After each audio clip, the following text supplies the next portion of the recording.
다음 문제 30번 같이 보시도록 하겠습니다.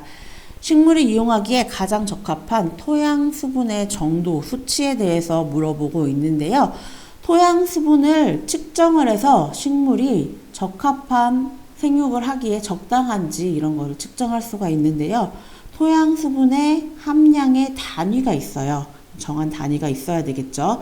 함량의 단위 종류는 ppb, 바, 킬로파스칼 이런 것들이 있는데 지금 문제에서 물어보는 것은 pF 수치에 대해서 물어보고 있고요. pF 값은 수소이온의 농도 같은 거라고 보시면 되고요. 지금 토양 중에 이렇게 꽂아서 이 올라가는 수주의 높이 이런 것을 관측해서 재볼 수가 있는데 2.7 기준으로 해서 2.7 이상 4.5 이내 이 정도가 식물에 적합한 토양 수분이라고 보게 되기 때문에 답은 2번이 되겠습니다. 네, 다음 문제 32번 같이 보시도록 하겠습니다. 아도니스 원에 대해서 옳지 않은 것에 대해서 고르시면 되겠습니다. 1번부터 같이 읽어보도록 하겠습니다. 포트 가든의 발달에 기여하였다. 포트 가든이라는 것은 화분을 이야기합니다. 화분에 심은 식물 이런 거를 이용해서 정원을 꾸미는 것. 토양 중에 이제 식재 구간을 만들어서 식재 토양 안에다가 아예 땅에다가 식재를 하는 게 아니고요. 포장되어 있는 공간에 화분을 놓아서 장식을 하는 그런 양식을 이야기한다고 보시면 되겠고, 아도니스 원이 그리스, 로마 시대의 그리스에서 옥상이나 이런 중정 같은 데에 포장을 하지 않은 공간에서 화분을 놓아서 장식했기 때문에 발달에 기여하였다라고 볼 수가 있고 맞는 설명이 되겠습니다. 고대 그리스에서 발달된 일종의 옥상 정원이다. 이것도 맞는 설명이라고 볼 수가 있겠고요. 포장된 그런 공간, 옥상 공간에 화분으로 장식했다 생각하시면 되겠고, 일종의 사자의 정원이다. 이 부분이 지금 틀린 설명이 되겠는데요. 사자의 정원이라는 거는 죽은 자에 대한 정원을 얘기하는데, 그리스에서는 신 중심 이런 것이 있었기 때문에 죽은 사람을 우상한다거나 이런 내용이 있지는 않았고, 사자의 정원은 이전에 이집트에서 주로 많이 발달했다라고 기억해 주시면 되겠고, 4번 고대 그리스에서 부인들에 의해 가꾸어진 정원으로 초하루를 분에 심어 장식했다. 마찬가지로 앞에 1, 2번 설명했을 때 말씀드린 내용과 같은 내용이라서 맞는 설명이라고 보시면 되겠습니다. 다음 문제 33번 같이 읽어보도록 하겠습니다. 다음 중 대상물의 표면이 거칠거나 섬세한 상태에 의해서 판단되는 경관인지 요소는 무엇인가? 1번 질감, 2번 형태, 3번 크기, 4번 색채 이런 식으로 보기를 줬는데요. 표면의 상태에 의해서 판단되는 요소는 이 중에서 가장 거리가 가까운 것은 질감이겠죠. 제가 예시에 넣은 사진으로 보시면 표면의 상태가 어떤 것이 이루어져 있는가에 따라서 시각적으로 질감이 결정되게 되는데, 이렇게 매끈한 것들을 고운 질감이라고 하고요. 조금 거친 것들은 거친 질감이라고 하거나 또는 굵은 질감이라고 하거나 이런 용어들을 쓰게 되는데, 표면 상태에 의한 경관인지 요소는 질감이 가장 가깝기 때문에 1번이 답이 된다. 알아두시면 되겠습니다. 다음 문제 34번인데요. 조경 계획에서 출제된 문제고요. 레크리에이션 계획에 대한 접근 방법을 지금 거론하고 있는데, 자원접근법, 활동접근법, 경제접근법, 행태접근 방법, 종합접근법 이렇게 5가지로 레크리에이션 계획의 접근 방법을 나눈 사람에 대해서 문제가 물어보고 있죠. 이 5가지 레크리에이션 계획에 대한 접근 방법을 나눈 사람은 세이머 골드가 되겠고, 답이 4번인데요. 오답도 같이 정리해 두시는 걸 추천해 드리고요.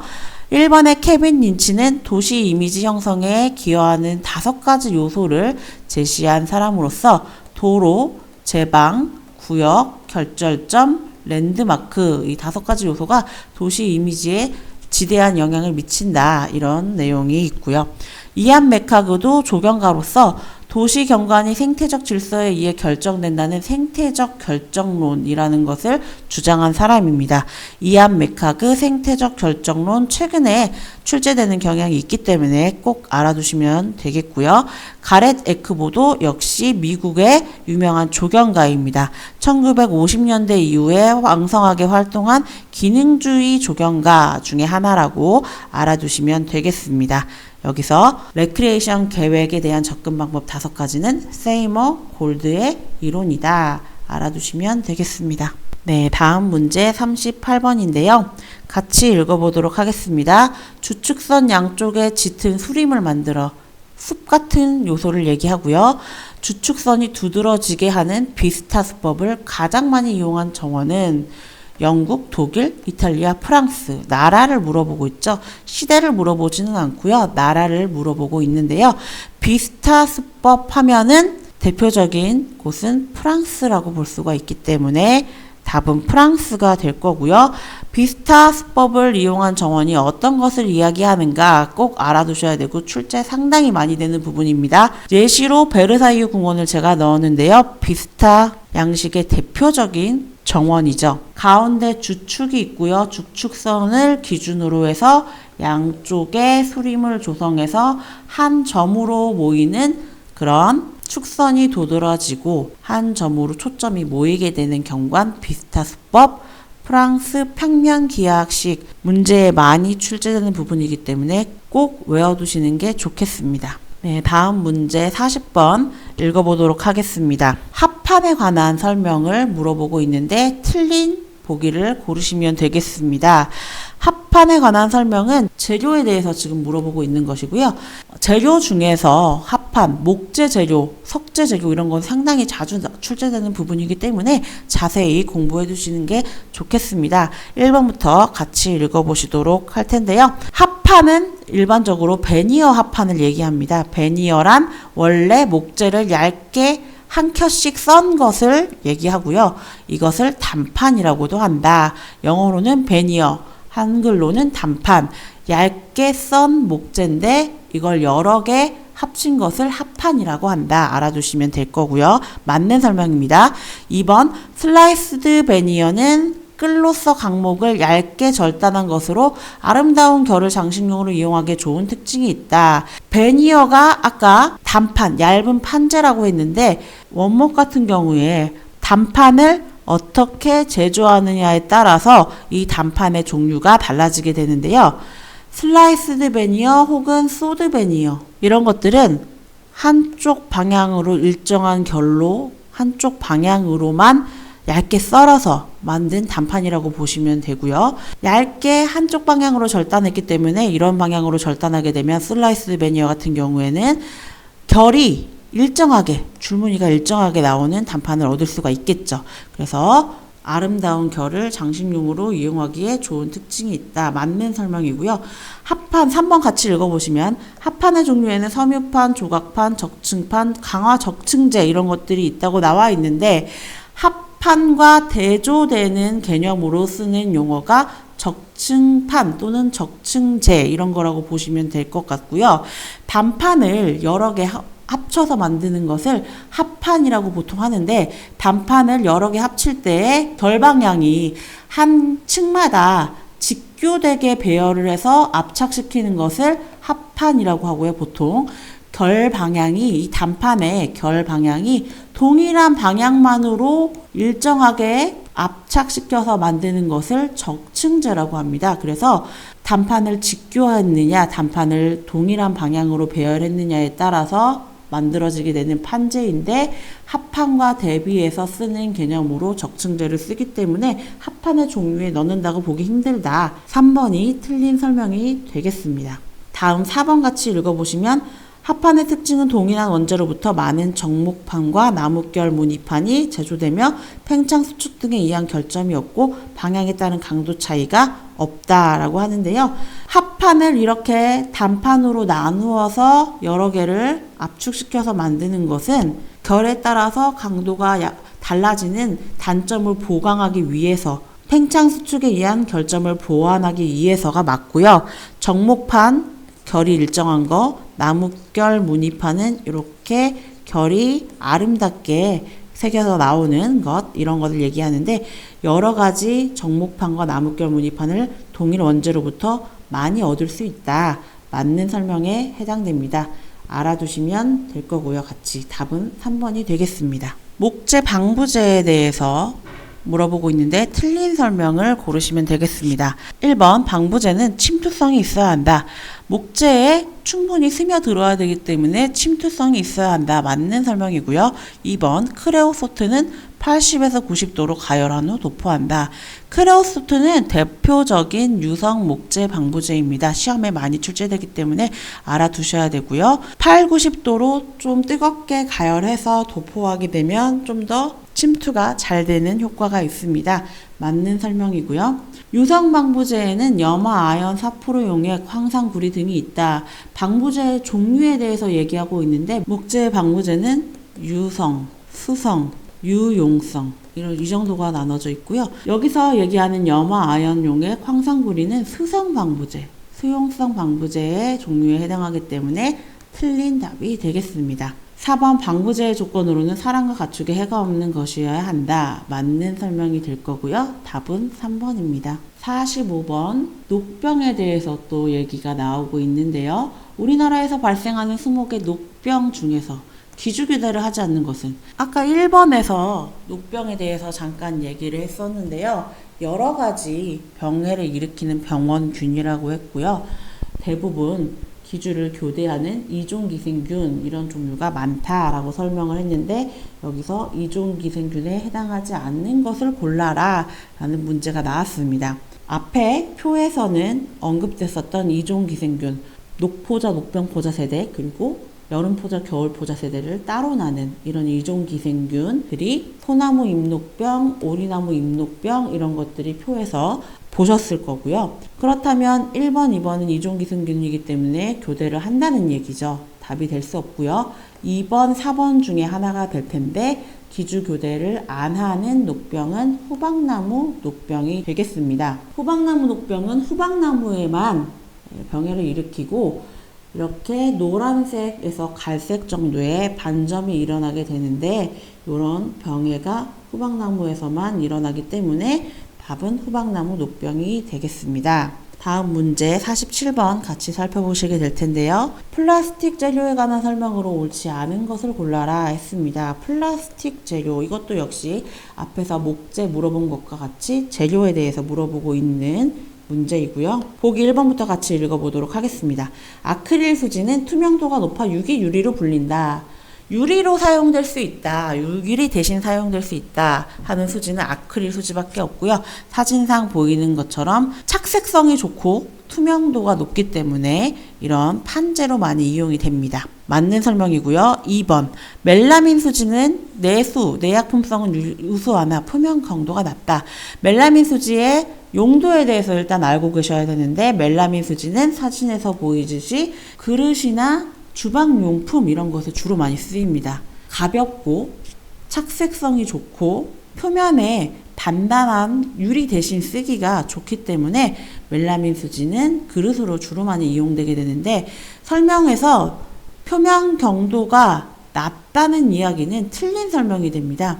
약품성, 내수성, 물에 견디는 능력 이런 것들이 우수하지만 표면 경도가 낮은 건 아니고 높다. 그래서 그릇으로 쓰인다. 표면의 단단하기, 표면 긁힘 이런 것에 강한 편이다. 2번이 옳지 않은 설명이 되겠습니다. 3번 불포와 폴리에스테르 수지는 유리섬유로 보강하여 사용할 수 있는 경우가 많다. 불포와 폴리에스테르 수지는 뒤에 사진에서 보시면 FRP의 주 재료가 되는 수지라고 보시면 되고, 욕조 사진을 제가 놨죠. 욕조 등의 성형품으로 주로 많이 쓰이게 되는데, 단독으로 쓰이게 하기보다는 이 불포와 폴리에스테르는 내수성이 좋고 성형성이 좋고 그런 장점을 이용해서 강도를 좀 더 보완할 수 있는 수지를 첨가해서 FRP를 같이 만들어내는 재료로 많이 쓰인다. 강도를 보완할 수 있는 유리섬유와 같이 불포와 폴리에스테르를 이용해서 FRP를 만든다. 이 정도는 알고 계시면 되겠고, 내수성, 좋기 때문에 여러 가지 성형품으로 많이 쓰인다. 3번은 맞는 설명이 되겠습니다. 4번 실리콘 수지는 내열성, 내화성이 우수한 수지로 콘크리트의 발수성, 방수 도료에 적당하다. 이런 얘기는 발수성, 물을 걷어내는, 물을 침투하지 않게 하는 방수 도료로 실리콘 수지가 쓸 수 있다. 물에 대해서 발수성을 가지게 하는 방수제에 적합한 소재 맞고요. 실리콘 수지는 내열성, 열에 매우 강하기 때문에 이렇게 식기로도 많이 이용되죠. 내화성, 불에도 강하고 콘크리트의 발수성 방수 도료에도 쓰일 수 있다. 4번은 맞는 설명이 되겠습니다. 네, 다음 48번 문제 보겠습니다. 정원석을 쌓을 면적이 100제곱미터, 정원석의 평균 뒷길이 50cm, 공급률 40%, 실제적인 자연석의 최적에 대해서 부피를 구하는 계산 문제입니다. 길이, 수량, 부피 이런 것에 대한 환산이나 계산 이런 문제가 적산에 포함되는 것이기 때문에 계산 문제가 출제가 됩니다. 그래서 계산기 같은 거를 지참하시는 게 좋고 기본적인 수학 내용은 알고 계셔야 됩니다. 같이 풀어보도록 하겠습니다. 정원석을 쌓는데 돌을 쌓도록 하는데 3차원적으로 이렇게 부피가 있을 겁니다. 그런데 앞에서 봤을 때의 면적이 있을 거고요. 이 부분의 면적이라고 볼 수 있고 여기가 뒷길이라고 볼 수가 있습니다. 앞에서 봤을 때 정면에서 보는 부분이 면적 그리고 요 두께가 되는 부분이 길이가 돼서 정원석을 쌓는 부분의 총 최적 부피를 구해라 이런 문제가 될 텐데 면적에다가 뒷길이 즉 두께라고 생각되는 그 부분을 곱하면 나오게 되겠죠. 면적을 지금 줬죠. 100제곱미터 거기 뒷길이는 50cm니까 미터로 통합을 하도록 하겠습니다. 0.5m로 환산을 했고요. 그러면 총 부피는 곱하게 되면 50세제곱미터가 될 거예요. 그런데 돌을 쌓았기 때문에 공급률과 실적률이라는 게 있습니다. 이 개념을 알고 계셔야 되는데요. 돌이나 자갈이나 모래나 이런 입자들은 부피를 산정을 할 때 실제로 이 알갱이가 차지하고 있는 이 부분에 대한 비율을 실적률이라고 하고요. 그럼 알갱이와 알갱이 사이에 뜨는 공간이 있겠죠. 알갱이와 알갱이 사이에 뜨는 공간이 공극이라고 하는데 전체 부피에서 그 비어있는 공간의 비율을 공극률이라고 합니다. 채워져 있는 알갱이가 이루어져 있는 부분의 전체 부피에 대해서 그 알갱이가 차지하고 있는 부분에 대한 비율이 실적률, 전체 면적에 대해서 그 알갱이를 뺀 비어있는 부분이 차지하는 비율을 공극률이라고 하는데 이 개념에 대해서 이해를 하고 계셔야 되고요. 어떻게 구할 수 있는가? 공극률이 40%라고 문제에서 줬는데 공극률이 40%라고 하면 실제 실적률도 구할 수가 있습니다.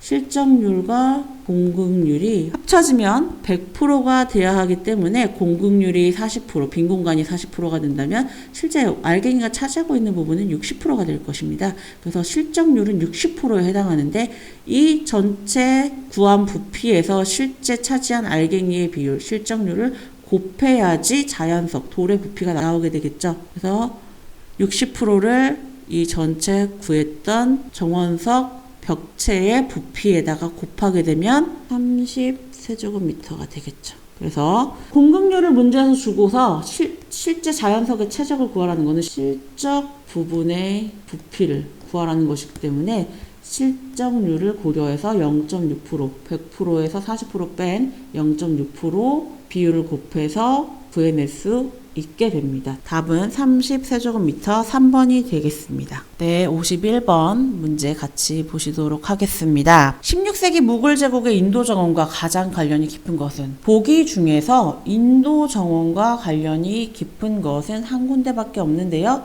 1번 타지마할, 2번 퐁텐블로, 3번 클로이스터, 4번 아람브라.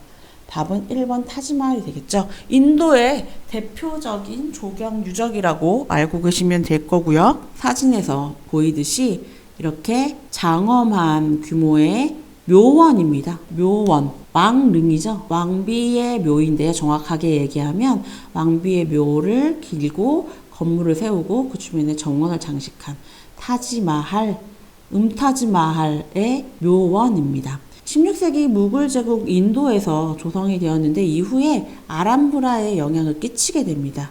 그래서 좀 유사한 형태를 갖고 있다 참고해 주시면 되고요. 앞에 보이는 긴 수로 그리고 이렇게 옆으로 수목을 줄줄이 열식하고 가운데 중심에는 어떠한 상징적인 건물이 있고 이 건물이 비춰질 수 있는 수경 공간이 있고 이런 식으로 조성하게 되는 특징이 있습니다. 다음 오답도 중요하게 되는데 타지마할은 일단 인도 정원 대표적인 거 답이 되고요. 퐁텐블로, 클로이스터, 아람브라 이것도 꼭 알아두셔야 될 대표적 조경 유적들인데 2번 퐁텐블로는 프랑스 평면기하학식 양식을 따라서 조성한 그런 정원이라고 보시면 될 거고요. 3번 클로이스터 가든은 수도원 정원에서 보여지는 닫혀져 있는 정원이라는 뜻이죠. 이렇게 흉벽과 산책로를 사방으로 두르고 그 가운데 중정에다가 정원을 조성하게 되는 게 클로이스터 가든이고요. 형태를 알아주셔야 되고요. 중세 유럽에서 기독교 수도원 이런 것과 관련이 있다 알아두시면 될 거고요. 아람브라 공원 이것도 아주 중요한 조경 유적 중에 하나인데 스페인에 있죠. 인도의 영향을 받아서 조성됐다라고 생각하시는 게 좋고요. 아까 타지마할과 비슷한 점은 전면에 건물이 있고 건물을 비출 수 있는 거울 같은 연못이 바로 앞에 조성되어 있어서 투영미를 감상하는 정원이다. 그런 공통점이 있다. 알아두시면 되겠습니다. 네, 다음 문제 55번. 이번에도 병해 문제가 출제되었는데요. 벚나무 빗자루병에 대해서 물어보고 있습니다. 병원체가 무엇인지에 대해서.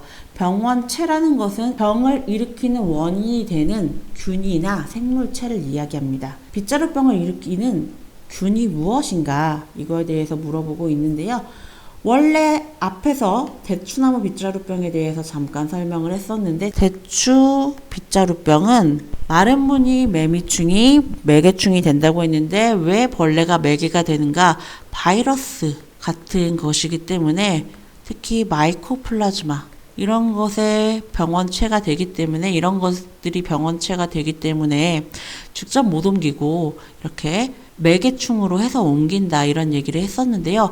대추 빗자루병과 벚나무 빗자루병은 병원체가 틀립니다. 앞에서 나온 대추 빗자루병은 마이코플라즈마에 의한 것이지만 벚나무 빗자루병은 병원체가 진균에 의한 것입니다. 같은 병해에 피해가 있어도 나무, 식물, 기주의 종류가 달라지게 되면 병원균의 종류가 다른 경우가 꽤 많습니다. 그래서 병해가 비슷하다고 해도 기주가 누구냐에 따라서 병원체는 달라질 수 있다. 참고해 두시면 되고 대추나무 빗자루병 많이 출제됐었는데 대추나무 빗자루병은 마이코플라즈마 때문에 일어나는 병해이지만 벚나무 빗자루병은 다르다. 대추나무 빗자루병과 다른 진균에 의한 병해이기 때문에 답은 바이러스는 안 되고 1번, 2번, 3번 중에서 하나가 될 텐데 세균은 진균류와는 범위가 아예 다른 종류에 속한다고 보시면 되고요. 큰 범위가 진균에서 세균 나눠진다고 보면 진균 중에서 담자균과 잔항균으로 다시 나뉘게 됩니다. 세부적으로. 분류가 이렇게 되고요. 진균, 세균은 아예 분류 자체가 틀린 병원균이고요. 진균류 중에서는 담자균이 있고 잔항균이 있고 그렇게 되는데 진균류가 벚나무 빗자루병의 병원체가 되는데 그 중에서도 담자균이냐 잔항균이냐 이런 얘기를 하고 있어요. 답은 잔항균이 됩니다. 담자균 같은 경우는 아까 얘기했던 녹병, 다양한 녹병 종류의 피해를 일으키는 병원균이라고 알아두시면 되고 잔항균이 벚나무 빗자루병의 병원균이 된다. 자주 출제되는 부분이기 때문에 꼭 알아두시고 요 분류도 참고로 같이 알아두시고 대추 빗자루병은 마이코플라즈마 이것도 자주 출제되기 때문에 같이 이야기 드렸습니다. 두 제초제의 혼합 시 나타나는 기량작용의 정의로 가장 적합한 맞는 것을 고르라는 문제가 나왔습니다. 제초제 조경 관리 분야에서 나오는 문제이고요. 농약 분류 중에서 제초제가 들어간다라고 생각해 주시면 되는데 제초제 같은 경우에는 한 종류만 쓰는 경우보다는 여러 종류를 같이 쓰게 되는 경우가 많습니다. A제, B제를 같이 섞어 쓰거나 이렇게 혼합해서 쓰게 되는 경우가 많게 되는데, 혼합할 때 기량작용이라는 것이 혼합할 때 여러 가지 작용이 일어나게 되는데, 예를 들어서 설명해 보자면 부작용. 여러 약재를 혼합했을 때 부작용이 일어난다. 이런 얘기는 A 작용을 위해서 내가 약재를 썼는데 거기에다가 A 작용이 나면서 다른 작용인 부가적인 B 작용까지 나더라. 부가적으로 어떤 작용이 원한 거 말고도 더해지더라. 원했던 작용이 일어남과 동시에 다른 작용이 같이 일어나는 거를 부가작용 혹은 부작용이라고 하게 되고요. 기량작용에 대해서 이번에 설명을 해보도록 하면요. A작용과 B작용이 있다고 봤을 때 A를 촉진시키면 B는 저절로 억제되는 그런 작용을 일으키게 된다. 혹은 A를 억제시키면 B가 저절로 촉진되는 효과가 일어난다. 이런 것들을 서로 기량작용을 일으킨다고 합니다. 이 두 가지를 같이 혼합하거나 아니면 그런 같이 상승시키는 그런 효과 말고 A가 상승되면 B는 저하되고 이렇게 서로서로 영향을 끼쳐서 조절하게 되는 거 기량작용이라고 하는데요. 기량작용은 혼합할 때 효과가 활성이 높은 물질의 단독 효과보다 작은 것을 의미하게 된다. 혼자 썼을 때 이렇게 같이 쓰게 되면은 원래 혼자 써서 높은 물질의 단독적인 효과보다 떨어지게 되는 그런 B 효과를 생각해 보시면 떨어지게 되는 그런 효과를 얘기한다. 3번이 맞는 설명이 되겠습니다.